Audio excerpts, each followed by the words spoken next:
पुस्तकालय कृष्ण भगवान के सर्वोच्च व्यक्तित्व अध्याय 5 नंद और वासुदेव का मिलन। यद्यपि कृष्ण वासुदेव और देवकी के वास्तविक पुत्र थे, लेकिन कंस की अत्याचारी गतिविधियों के कारण वासुदेव अपने पुत्र के जन्म समारोह का आनंद नहीं ले सके। लेकिन नंद महाराज, पालक पिता, ने बहुत खुशी से कृष्ण का जन्म समारोह मनाया।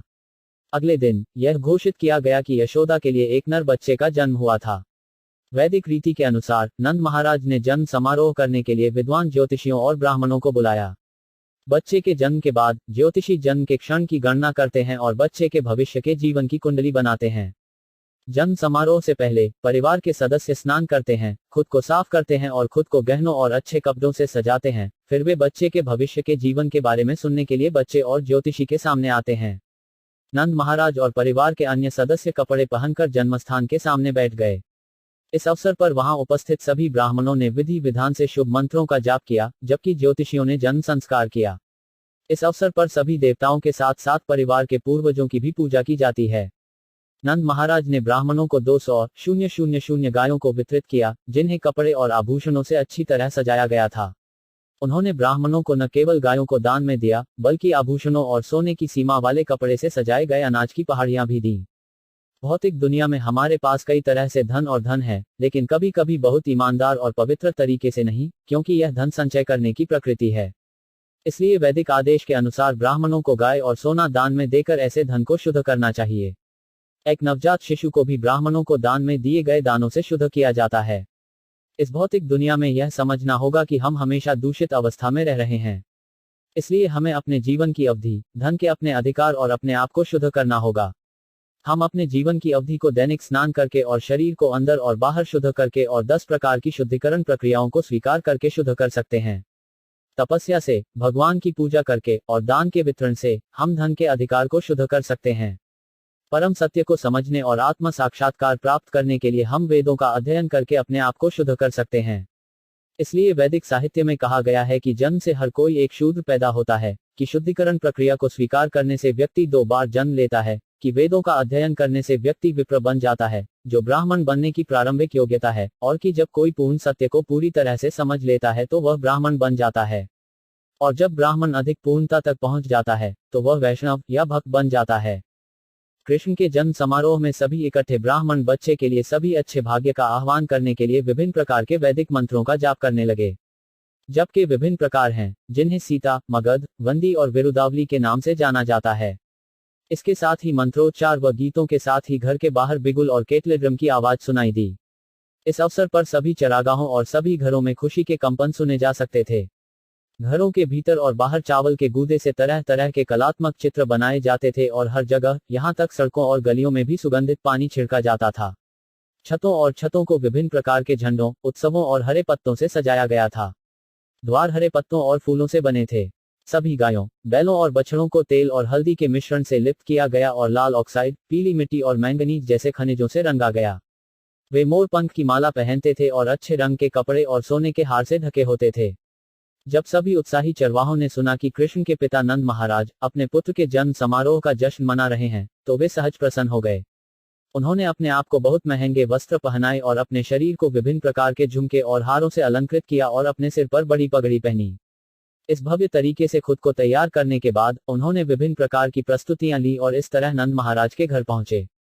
जैसे ही उन्होंने सुना कि माता यशोदा ने एक बच्चे को जन्म दिया है, सभी ग्वाले खुशी से झूम उठे और उन्होंने अपने आप को विभिन्न प्रकार के महंगे वस्त्र और आभूषण पहनाए और अपने शरीर पर सुगंधित सौंदर्य प्रसाधनों का छिड़काव किया। जैसे कमल के फूल पर धूल फूल की उत्कृष्ट सुंदरता को प्रदर्शित करती है, सभी गोपियों ने अपने कमल के समान चेहरों पर कुकुमा की धूल लगा दी। इन सुंदर गोपियों ने अपनी अलग अलग प्रस्तुतियां ली और बहुत जल्द महाराज नंद के घर पहुंच गईं।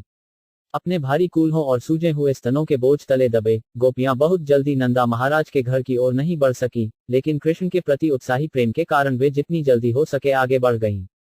उनके कानों को मोतियों की अंगूठियों से सजाया गया था, उनकी गर्दनों को गहनों से सजाया गया था, उनके होठों और आंखों को विभिन्न प्रकार की लिपस्टिक और मरहम से, और उनके हाथों को अच्छी सुनहरी चूड़ियों से सजाया गया था।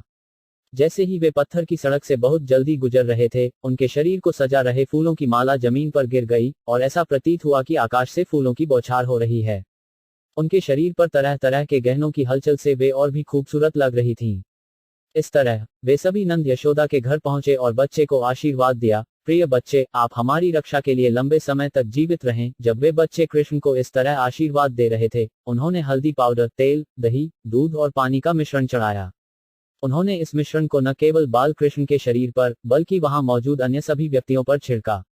साथ ही उस शुभ अवसर पर विशेषज्ञ संगीतकारों के विभिन्न बैंड बज रहे थे। जब चरवाहों ने ग्वालों की लीलाओं को देखा, तो वे बहुत हर्षित हुए और जवाब में उन्होंने गोपियों के शरीर पर दही, दूध, घी और पानी फेंकना शुरू कर दिया।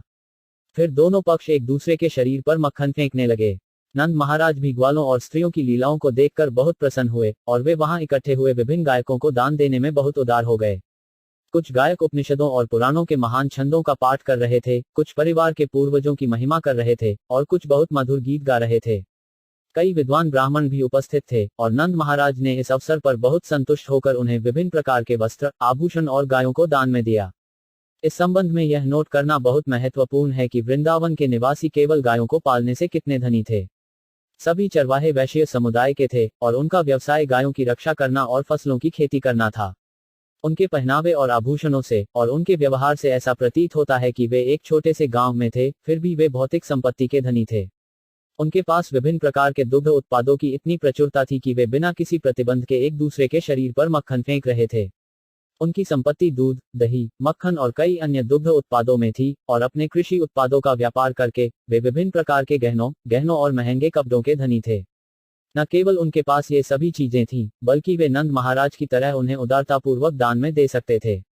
इस प्रकार भगवान कृष्ण के पालक पिता नंद महाराज वहां एकत्रित सभी पुरुषों की इच्छाओं को पूरा करने लगे। उसने आदरपूर्वक उनका स्वागत किया और जो कुछ वे चाहते थे उन्हें दान में दिया। विद्वान ब्राह्मण, जिनके पास आय का कोई अन्य स्रोत नहीं था, वे अपने भरण पोषण के लिए पूरी तरह से वैश्य समुदाय पर निर्भर थे और उन्हें जन्मदिन और विवाह जैसे उत्सव के अवसरों पर उपहार मिलते थे। जब नंद महाराज इस अवसर पर भगवान विष्णु की पूजा कर रहे थे और वहां के सभी लोगों को संतुष्ट करने की कोशिश कर रहे थे, उनकी एक ही इच्छा थी कि नवजात शिशु कृष्ण खुश रहें। नंद महाराज को इस बात का कोई ज्ञान नहीं था कि यह बच्चा विष्णु का मूल था, वह भगवान विष्णु से उनकी रक्षा के लिए प्रार्थना कर रहा था। बलराम की माता रोहिष्ण देवी वासुदेव की सबसे भाग्यशाली पत्नी थी। वह अपने पति से दूर थी, फिर भी महाराज नंद को उनके पुत्र कृष्ण के जन्म समारोह के अवसर पर बधाई देने के लिए उन्होंने अपने आप को बहुत अच्छे से तैयार किया। वह एक हार और अन्य शारीरिक आभूषण पहनकर घटनास्थल पर प्रकट हुई और इधर उधर चली गई। वैदिक व्यवस्था के अनुसार जिस स्त्री का पति घर पर नहीं होता है, वह अपने आप को बहुत अच्छे ढंग से नहीं पहनती है। लेकिन हालांकि रोहित का पति बाहर था, फिर भी उसने इस अवसर पर बहुत अच्छे कपड़े पहने। कृष्ण के जन्म समारोह की भव्यता से यह बहुत स्पष्ट है कि उस समय वृंदावन हर दृष्टि से समृद्ध था। क्योंकि भगवान कृष्ण ने राजा नंद और माता यशोदा के घर में जन्म लिया था, भाग्य की देवी वृंदावन में अपने ऐश्वर्य को प्रकट करने के लिए बाध्य थी। ऐसा प्रतीत होता है कि वृंदावन पहले ही भाग्य की देवी की लीलाओं का स्थल बन चुका था। जन्म समारोह के बाद नंद महाराज ने कंस की सरकार को वार्षिक कर का भुगतान करने के लिए मथुरा जाने का फैसला किया। जाने से पहले उन्होंने गांव के सक्षम चरवाहों को बुलाया और उनकी अनुपस्थिति में वृंदावन की देखभाल करने के लिए कहा। जब नंद महाराज मथुरा पहुंचे तो वासुदेव को खबर मिली और वे अपने मित्र को बधाई देने के लिए बहुत उत्सुक थे। वह तुरंत उस स्थान पर गया जहां नंद महाराज ठहरे हुए थे। जब नंद ने वासुदेव को देखा तो उन्हें लगा कि उन्होंने अपना जीवन पुनः प्राप्त कर लिया है। आनंद से अभिभूत नंद तुरंत उठ खड़े हुए और वासुदेव को गले से लगा लिया। वासुदेव का बहुत गर्मजोशी से स्वागत किया गया और उन्होंने बैठने के लिए एक अच्छी जगह की पेशकश की। अपने दो पुत्रों के बारे में चिंतित, जिन्हें नंद की जानकारी के बिना नंद की सुरक्षा में रखा गया था, वासुदेव ने बड़ी चिंता के साथ उनके बारे में पूछताछ की। बलराम और कृष्ण दोनों ही वासुदेव के पुत्र थे। बलराम को वासुदेव की अपनी पत्नी रोहिणी के गर्भ में स्थानांतरित कर दिया गया था, लेकिन रोहिणी को नंद महाराज के संरक्षण में रखा गया था।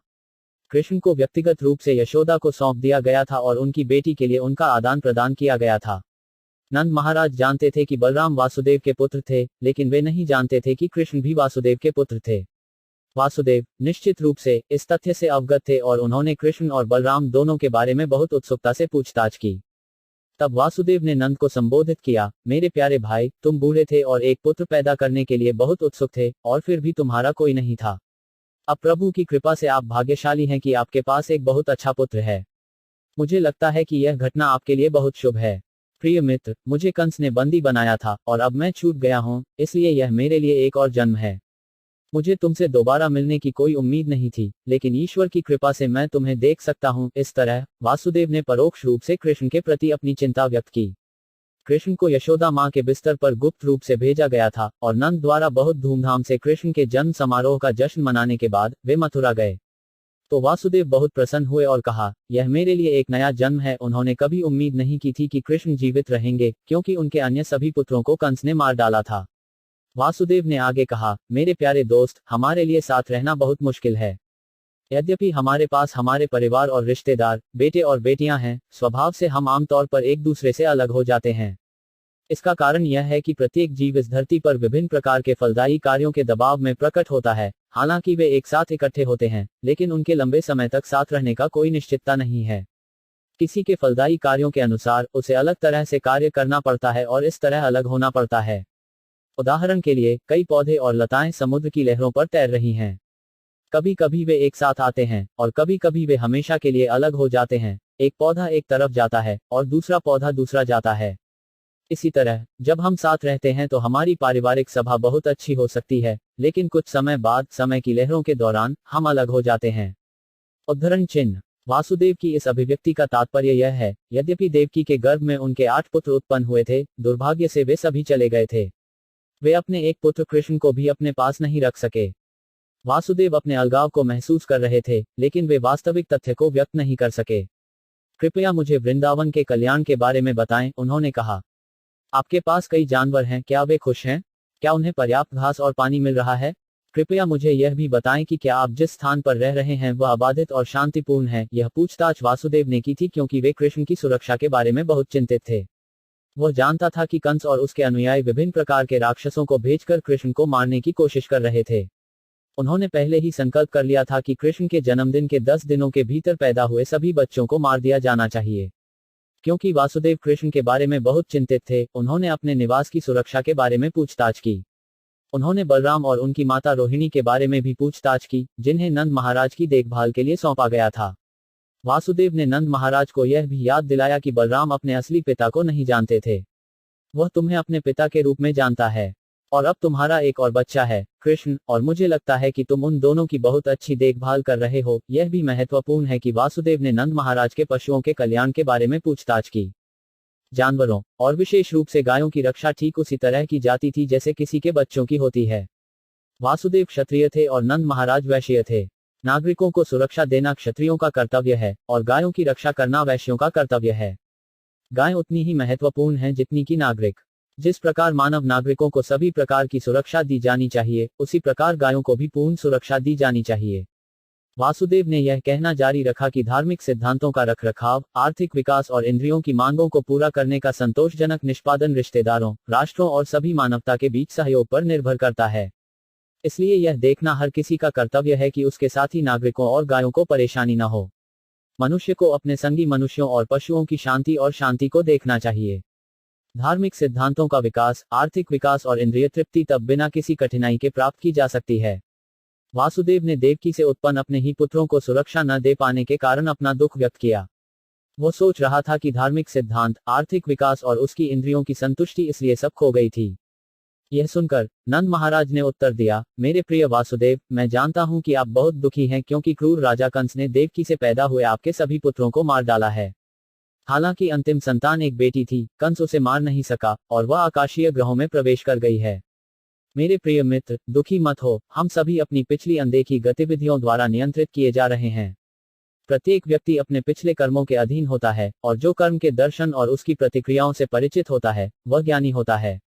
ऐसा व्यक्ति किसी भी घटना पर दुखी नहीं होगा, चाहे वह सुखी हो या दुखी। वासुदेव ने तब उत्तर दिया, मेरे प्रिय नंद, यदि आपने पहले ही सरकारी करों का भुगतान कर दिया है, तो जल्द ही अपने स्थान पर लौट आओ, क्योंकि मुझे लगता है कि गोकुल में कुछ गड़बड़ी हो सकती है। नंद महाराज और वासुदेव के बीच मैत्रीपूर्ण बातचीत के बाद वासुदेव अपने घर लौट आए। नंद महाराज और अन्य चरवाहे, जो अपना कर चुकाने के लिए मथुरा आए थे, भी घर लौट आए। इस प्रकार कृष्ण के 5वें अध्याय, नंदा और वासुदेव की मुलाकात का भक्ति वेदांत का अर्थ समाप्त होता है।